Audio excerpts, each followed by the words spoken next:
మన తెలంగాణ రాష్ట్రంలో హ్యాండ్లూమ్ మరియు పవర్లూమ్ రంగాలు దేశంలోనే ప్రత్యేక స్థానాన్ని సంపాదించాయి.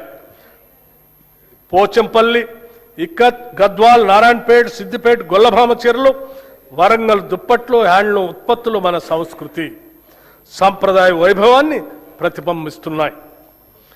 కార్యక్రమం ద్వారా కోటి కోటి చీరలకు ఉచితంగా చీరల పంపిణీ చేస్తున్నాం. 1,70,000 ఇప్పటికే చీరలు అందజేశాం. మిగిలిన చీరలు అతి త్వరలో అందజేయటం జరుగుతుంది.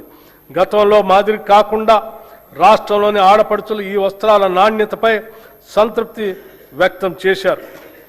ఈ బడ్జెట్లో చేనేత రంగానికి 258 కోట్ల రూపాయలు ప్రతిపాదిస్తున్నాం. పంచాయతీరాజ్ మరియు గ్రామీణ అభివృద్ధి, గ్రామాల అభివృద్ధి చెందితేనే రాష్ట్రం అభివృద్ధి చెందుతుంది. అందుకే ఈ బడ్జెట్లో గ్రామాణి ఉపాధిపై ప్రత్యేక దృష్టి సారించాం. పంచాయతీ రోడ్లకి మార్గదర్శ కల్పిస్తున్నాం. 2025 డిసెంబర్లో 12,702 గ్రామ పంచాయతీలకు ఎన్నికలను ప్రశాంతంగా నిర్వహించాం. తద్వారా 15వ ఆర్థిక సంఘం సిఫార్సుల ప్రకారం భారత ప్రభుత్వం 1,597 కోట్ల రూపాయలను విడుదల చేసింది. ఎన్నికైన సర్పంచులు అందరికీ 5 రోజులు సమగ్ర శిక్షణను కూడా అందించాం. మహాత్మా గాంధీ జాతీయ గ్రామీణ ఉపాధి హామీ చట్టం భారతదేశ ఆత్మ గ్రామాల్లోనూ ఉన్నది అని మహాత్మా గాంధీ అన్నారు. గ్రామాల్లోని పేదరికాన్ని, నిరుద్యోగాన్ని తరిమి కొట్టడానికి ఒక అస్త్రంలా మహాత్ముడి పేరు మీద అప్పటి యూపీఏ ప్రభుత్వం తీసుకొచ్చిన గొప్ప చట్టమే మహాత్మా గాంధీ జాతీయ గ్రామీణ ఉపాధి హామీ చట్టం. ఇది కేవలం ఒక పథకం కాదు, ఇది సామాన్యుడికి కల్పించిన ఉపాధి హక్కు. ఈ పథకం గత 2 దశాబ్దాలుగా పల్లెల్లో ఒక నిశ్శబ్ద విప్లవాన్ని తెచ్చింది. ఏటా 100 రోజుల పని గ్యారంటీ ఇవ్వటం ద్వారా వలసలను అరికట్టి కూలీల్లో 50% పైగా ఉన్న మహిళలకు మహిళా సాధికారితను ఇది పట్టుకొమ్మగా నిలిచింది. కానీ ప్రస్తుత కేంద్ర ప్రభుత్వం ఎంజీఎన్ఆర్ఈజీఏ స్థానంలో వీబీజీ రామ్జీ అనే కొత్త పథకాన్ని తీసుకొచ్చింది. మన తెలంగాణ శాసనసభ ఈ కొత్త చట్టాన్ని ఏకగ్రీవంగా వ్యతిరేకించింది. పాత చట్టం ద్వారా కేంద్రం 90% నిధులు ఇస్తే ఈ చట్టం ద్వారా కేంద్రం 60% నిధులు మాత్రమే ఇస్తుంది. మిగతా 40% నిధులు రాష్ట్రం భరించాలని నిబంధన పెట్టింది.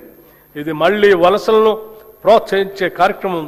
తెలంగాణలో 90% మంది లబ్ధిదారులు ఎస్సీ, ఎస్టీ, బీసీ వర్గాల వారే. బడ్జెట్ పరిమితుల వల్ల వీరి జీవనోపాధికి పెను ప్రమాదం పొంచి ఉంది. హ్యామ్ రోడ్లు రాష్ట్రంలోని పంచాయతీరాజ్ ఇంజనీరింగ్ డిపార్ట్మెంట్ ఎంపిక చేసిన రహదారులను హైబ్రిడ్ యాన్యుటీ మోడ్ విధానంలో నిర్మాణం, అభివృద్ధి, నిర్వహణ చేసేందుకు ప్రతిపాదనలు సిద్ధమయ్యాయి. మొదటి దశ కింద 96 నియోజకవర్గాల పరిధిలో 7,450 కిలోమీటర్ల గ్రామీణ రోడ్ల నిర్మాణం చేపట్టడం జరుగుతుంది. ఈ విధానం ప్రకారం 40% వ్యయాన్ని రాష్ట్ర ప్రభుత్వం భరించగా మిగిలిన 60% రాయితీదారు పెట్టుబడి పెడతారు. ఈ 60% రాష్ట్ర ప్రభుత్వం 15 సంవత్సరాల కాల పరిమితి 30 యాన్యుటీల్లో తిరిగి చెల్లిస్తుంది. ఈ రోడ్ల నిర్వహణ బాధ్యత పెట్టుబడిదారుడికే ఉంటుంది. ఈ ఆర్థిక సంవత్సరంలో 2,980 కిలోమీటర్ల రహదారుల్ని నిర్మించాలని ప్రతిపాదించడమైనది. ప్రస్తుత ఆర్థిక సంవత్సరంలో నగదు చెల్లింపుకి 1,372 కోట్ల రూపాయలు అవసరం అవుతుంది. ఈ బడ్జెట్లో పంచాయతీరాజ్ గ్రామీణ అభివృద్ధికి 33,688 కోట్ల రూపాయలు ప్రతిపాదిస్తున్నాము.